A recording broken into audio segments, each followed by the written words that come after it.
It is Infertility Awareness Week. After my surgery last October to remove my right ovary, which we thought I just had a cyst, they discovered stage 4 endometriosis, and after my surgery, I was diagnosed with infertility.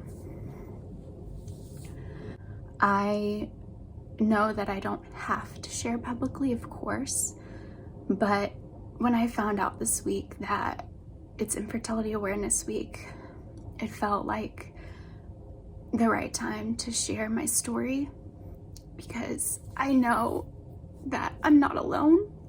So it kind of feels like the last piece of acceptance, because I was in denial for a couple months and kind of told myself that my one remaining tube could heal, and that's just not possible. And they told me that right after my surgery, but I just kind of chose not to listen and believe it because I didn't want to believe it. But I know it's a fact. But it's been, recovering from surgery was physically the hardest thing I've ever endured, but the emotional trauma and acceptance has been the toughest thing. And I know this doesn't make me any less of a woman. I know that there's nothing that I did that caused this. Nothing I did caused my endometriosis. It just happened to me, and it can happen to anyone.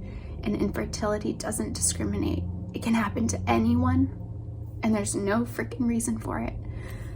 And I know that whenever I do become a mother, however that looks, that this will not make me any less of a mother and any less worthy.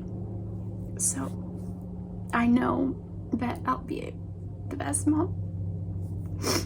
And lastly, I want to remind people to please stop asking people, women or men, because both can deal with infertility issues. Stop asking people when they're having babies. This can be extremely triggering. You have no idea what people are going through.